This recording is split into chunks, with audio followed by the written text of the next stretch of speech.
Hello, and welcome to yet another Podcast Pontifications with me, Evo Terra.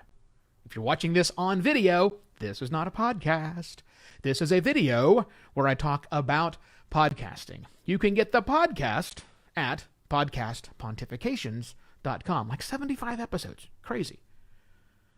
Today I want to talk about dedicated podcast listening apps.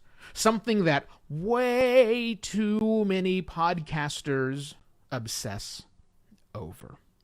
And I need you to understand why you should stop doing that. It is not a healthy way for you, the podcaster, to spend your time. That's what we're going to talk about.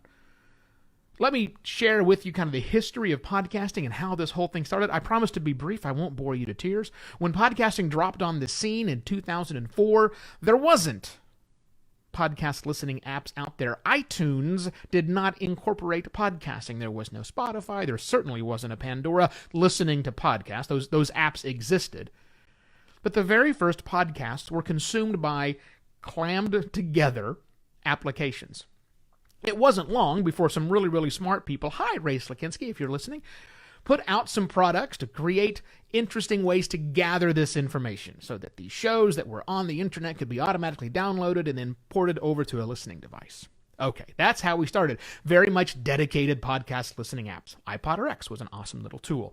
Then the world changed in summer of 2005 when Apple, via iTunes, incorporated podcasting, and of course the explosion happened. All right.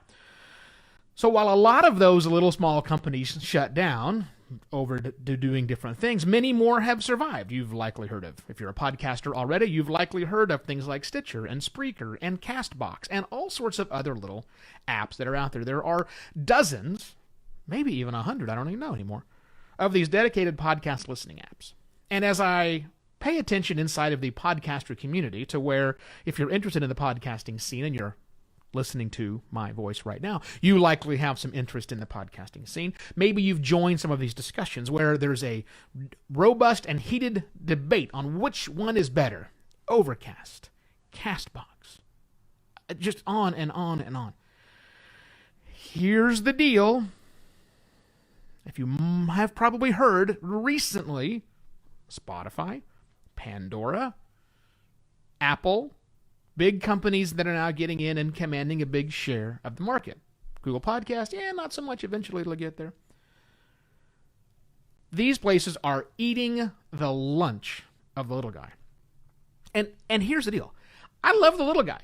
I love that people are out there making Overcast and CastBox and a dozen other things. I'm focusing on those two because that's all I can think of right now. But there are many of them. But here, let me tell you why I don't think you should focus on them as a podcaster. As a podcaster, you need to understand one thing more than anything else when it comes to this. And that is how your current listeners and potential future listeners consume your content. You need to deeply understand how your content is being consumed by as many people as possible. And what that means is you need to listen to your show. You need to subscribe to your show the same way the majority of your audience does. You need to understand their pain and suffering to get your content so that you intrinsically understand how the tool that the majority of the people use to consume your content and content like yours, how your content appears on those devices is key.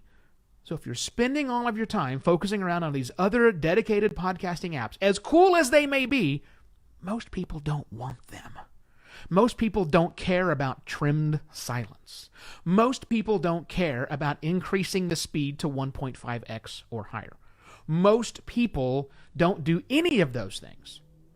Those are fine to have. Don't get me wrong. Power consumers are out there that use them, and it's okay for you to use them. But, as a podcaster, your energy and effort should be spent understanding what your listeners are likely to do. And adjust as necessarily, let's say that better, Evo, so that you get what they do. And so you know how your content is being consumed. That means, here's what that means. If you have an iOS device, you have to subscribe to your show and a bunch of other shows on Apple Podcast. You just have to.